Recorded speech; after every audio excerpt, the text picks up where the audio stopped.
Yo, what up, everybody? I'm Dave Miranda, and this is episode 25 of Just Give Me Five. Love it when we get those fives, man. Love it when we get those fives. If you're looking at the hat I'm wearing right now, you're probably thinking to yourself, yo, where did Dave get that fire-ass brim from, Matt, right? Well, picked it up over at Trill. Shout out to the good homie Chuck. And now you know, if you want to pick one up for yourself, now you know where to go. Just don't wear it at the same time as me, man. Come on now. And if you're looking at the t-shirt I'm rocking, I got it from my good homie K Murdoch. You know, this is the collab tee he's got with my brother Megaran. And he laced me with this a couple weeks ago, and I was like, yo, I'm gonna rock that too. So nothing but love and respect to my brother K Murdoch. You know, wish you the best and nothing less. All right. But if you guys caught episode 24, though, you saw we had none other than the man himself, Poker Face. And let me tell you, that individual needs a documentary, a book, something, because he's lived a life, man. He's lived a life. So many stories, you know, and I feel like we were just kind of cracking the surface of everything as well. So, you know, if you're paying attention, man, if you're following everything, you know, you'll notice, man, everyone we're having on here has been in the game for a while, you know, been in the game, got a lot of stories, you know, and the stories like that make good books, man. They make good documentaries and stuff. So, you know, nothing but love and respect to my brother Poker Face, and make sure you guys watch episode 24. All right. But today's guest, now this is a gentleman who I personally have known since I was 5 years old, for the simple fact that I went to grade school with his kids. We all grew up together. And he has been a huge staple in the Arizona radio scene for over 3 decades now. You know, originally getting his start in 1988 with Power 92. Then in 1989, he made the transition over to Y95, and that's when he first started using his radio name. Since then, he has been an on-air personality in California, Texas, and Arizona, obviously. In 1999, he started his cruising show, and that can actually be heard in both Phoenix and Tucson. I mean, he has just done so much, you know, in the scene for so many years, and is definitely worth, you know, deserving of his flowers, and is absolutely an Arizona legend. So ladies and gentlemen, without further ado, I present to you the Manic Hispanic. Hey, it's me, the Manic Hispanic. You always hear me on the radio, and all I'm saying is just give me 5.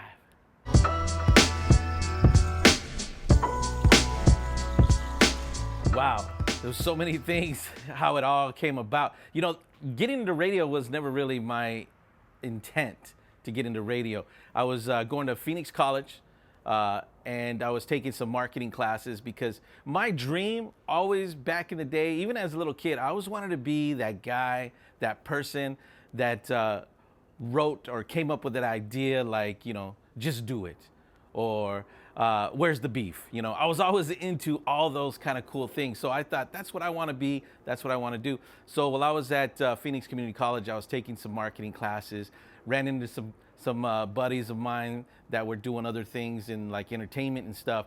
And one of them mentioned to me that they were hiring at a radio station, just, you know, doing some part-time work. So I did like a little internship. I liked it. I ended up going to a broadcasting school. And I thought, you know, this is going to be temporary, doing the whole broadcasting scene, because I still wanted to write. I still wanted to do all that. That was still in my blood. Right. But I just stayed with it, you know, and here I am today, still doing radio.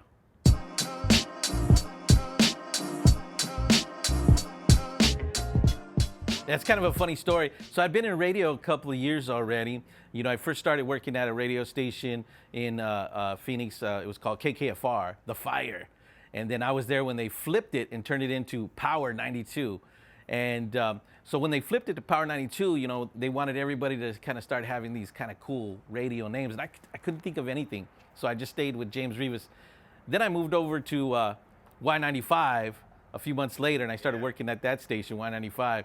And what my job there was, I was always sent out to do these crazy, wild things with the morning show. And at that time, the morning show was Tim and Willie, Tim Hattrick, Willie DeLune. And so I started, being sent out. And one of the mornings that I was sent out, we were doing like a scavenger hunt, and they had to find me. People had to find me for these. I think it was cash that we were giving away for some money. So people were trying to desperately find out. They would give out clues on the morning show. So as they were getting closer to finding me, this lady, I guess she was kind of in the area where I was. She called up the morning show and she said, "Look, I'm pretty sure I have an idea of where he is, but I don't know who I'm looking for. Can you describe him?" So the morning guys were like, "Well, he's kind of short. He's Hispanic.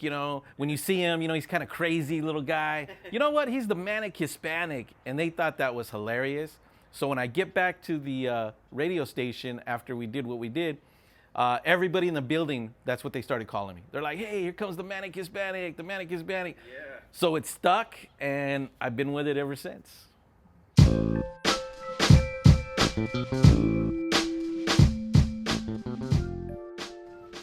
Well, the Cruzy Show came about in like 1999.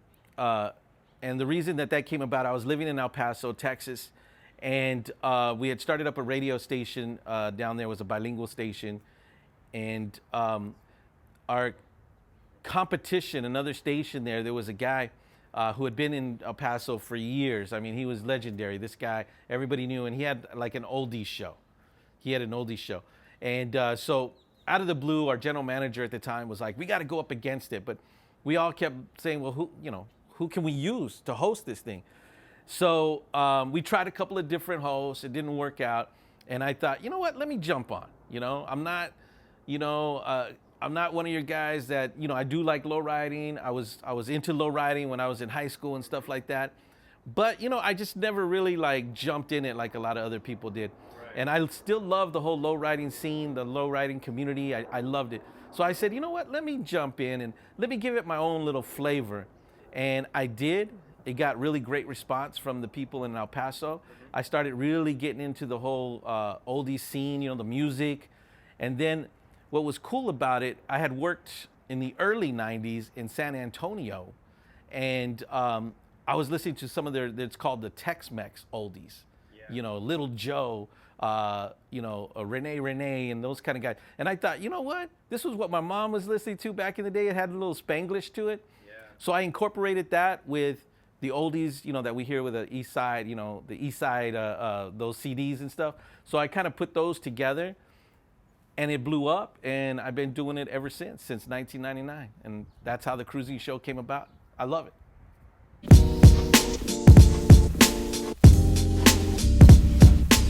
Wow. The first memory is a big one for me because, I had just gotten started in radio, just got to Y95. Y95 was always kind of known as the station to kind of try new and crazy things, because at that time we were in a big war. It was a top 40 CHR war at the time here in Phoenix, and it was nuts. We had KZZP on one side of us, and then we had Power 92 on the other. So we always had to try to do stuff that was a little different. So they decided to bring in this person named Jessica Hahn. Now, I'm not sure if a lot of people remember who she was, but if you think about it, she was the one that brought down Jim and Tammy Faye Baker. She brought them down. She brought that whole church down. I mean, it was crazy. And basically what she did was she had an affair with Jim Baker, and she ended up getting a Playboy magazine spread. She was like a model, Yeah. So she started making this name for herself. Either it was a good name or a bad name. Some people hated her for it. Some people, were like, "Wow, who's this?" And so Y95 hired her as a DJ, and I was her board op. I was her producer, so to speak. And so I got to work with her for straight 6 months. Had a chance to meet Sam Kennison through that because Sam Kennison and her were real good friends. So he would come down to Phoenix and hang with her. And so being her board ops / producer, I got to hang with them. And let me tell you the stories that Sam Kennison told. So those memories of hanging with Jessica Hahn, who was super nice. Oh, and one time she went on a date with Bobby Brown, and she took me with her. you know. So I just kind of like was the chaperone of her and Bobby Brown, and then they ended up leaving, going somewhere else. They dropped me off back at the station, so I was like, oh, okay, I guess they're gonna hook up. Wow. I guess I wasn't invited to that part. Right. But yeah, her and Bobby Brown, you know, were hanging out, and so that was one of the fun, great memories. You know, when I first got into radio, was that with Jessica Hahn. The second was I met this guy. Remember I was telling you I was going to Phoenix College, going to school, and some of the guys that I met. One of the guys that I met taking a class there at Phoenix College, and then he was doing some stuff at a radio station. He was writing like these parody songs. His name was Jimmy Kimmel, and so Jimmy and I started hanging out, and then I ended up getting the job at 185. Jimmy was doing some stuff for KZZP, but we would always just kind of, you know, reach out, talk to each other, how was radio going. Jimmy was all about comedy. He was all about writing comedy, writing parodies. I ended up getting on the radio, and so hanging out with Jimmy at that time, I thought, you know, this guy is pretty creative. He's funny, you know, and so meeting Jimmy because of radio is probably another one of my big memories, you know. And we still talk here and there, but, you know, dude is super busy. You know, he's a big star. Right. So it's kind of, you know, hard to keep in touch. But that's very cool that I had a chance to kick it with him for a while. And then my third biggest memory had to be when I was in San Antonio, Texas. I remember going down there to work at a radio station called KXTN. It was at the Hano radio station. Now, remember, I was doing nothing but top 40, you know, at the time. And when I went over there, because this guy had this vision, this guy named Jesse Rios had this vision. He heard me, and it's a crazy story. He heard me in Tucson when I was on the radio in Tucson, and he was just driving by. He was driving back to Texas, and he turns on the radio, and he hears me, and he's like, you know what? I like this guy. I got to meet this guy. And he did. We ended up meeting, and he told me, he's like, hey, I like your sound. I want to bring you to Texas. I thought he was bringing me to another top 40 station, but he brought me to this Spanish station, the Hano station. Okay. So I'm like, dude, I can't do this, man. This isn't my bag. This isn't for me, you know? Right. So he's like, no. He goes, you don't understand. He goes, this format is bringing out these stars, man. It's bringing out these entertainers that not like your typical Mexican entertainers. So he brings up this name, Selena. So I was like, who's Selena, you know? So he shows me her CD. He's like letting me hear her music. And I'm like, wow, you know? I mean, yes, it's Spanish, but it's got kind of cool beats, you know? I kind of like it. So I ended up doing that format. I ended up living in San Antonio doing, and so who pops up like the second week I'm there in the studio to do an interview? Selena. So she comes in. We're chopping it up, me and her brother, AB. Yeah. Turns out, we ended up crossing paths at a few other gigs. You know, I introduced them at a few other San Antonio nightclub gigs. And her brother, AB, is like, hey, you know what? We're going to do a show in Houston, and we're going to do a show in Corpus. Why don't you come down and be our MC? And I hung out with him for like the whole weekend. Wow. And, you know, watching the Selena series and watching the Selena movies just brings back all these great memories. And you know what? Everybody always asks me that question, you know, what was she like? Is she really nice like everybody said? She was super cool. She was so nice. So I truly believe that's how she really was. What you see up there on the screen, that was really what she was about. She was so nice. So that was my other big memory.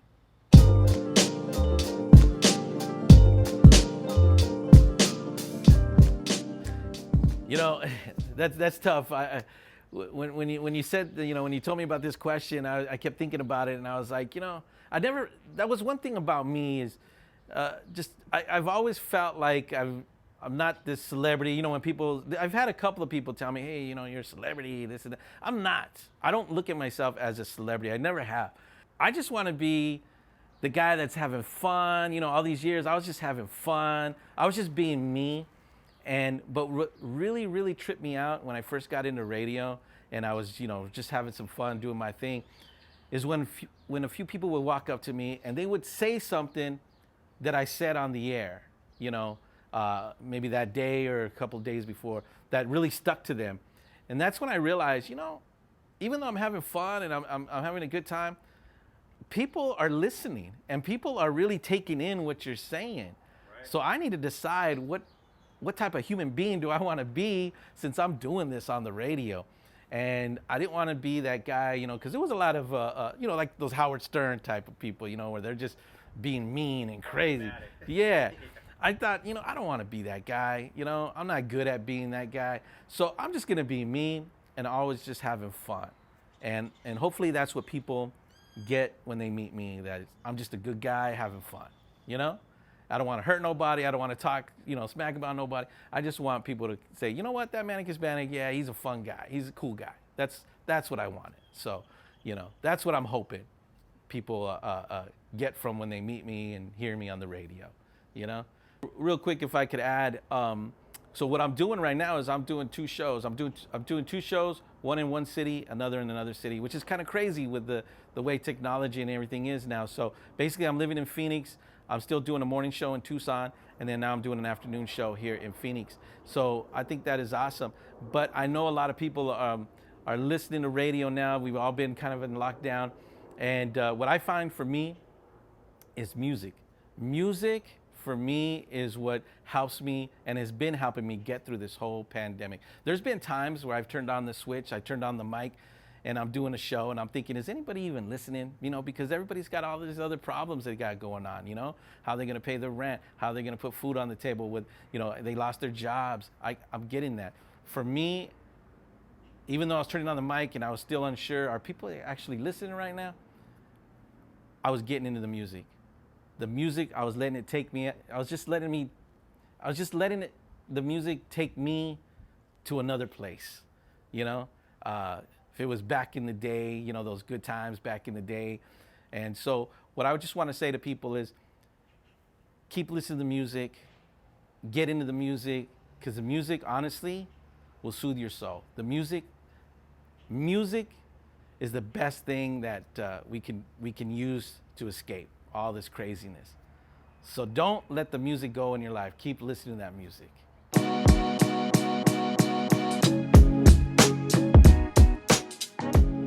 So before I get out of here, I just got to give some big shout outs. I got to give a big shout out to Bustos Media who believed in me, and they're still keeping me down in Tucson at 106.3 The Groove. Big shout out to Bustos Media.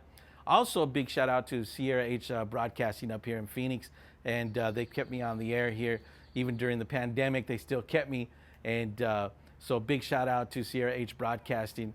Then, of course, my family. Got to give a big shout out to my kids, my daughter Rochelle, and my son James, who's still doing it in radio too. I can't believe that my son grew up to want to do what his dad was doing. I'm digging on that. So James, you keep doing what you're doing. And also to my son Michael, who just graduated from high school. He did it, doing all this through this pandemic. We didn't know if he was going to be able to, but he did. Congratulations, Michael. Nice. There you go. And of course, a shout out to the whole lowrider community for loving the Cruzy Show. Shout out to everybody that gets into the Cruzy Show. Thank you very much for listening. That's it. Peace. And there you have it.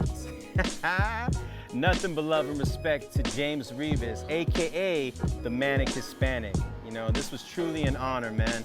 And my mother told me to tell you that Sister Bertina is very proud of you. That's a St. Mark's elementary school thing. But man, this was truly an honor, and wish you the best and nothing less. Make sure you guys are following him on social media. Shout out to my good brother Jimmy Nelson on that camera. Make sure you guys subscribe to the YouTube channel. And man, I hope you enjoyed this one, because this was another one for the books. And just continue to be well. Until next time, stay tuned, stay blessed, stay healthy. Just give me 5, y'all.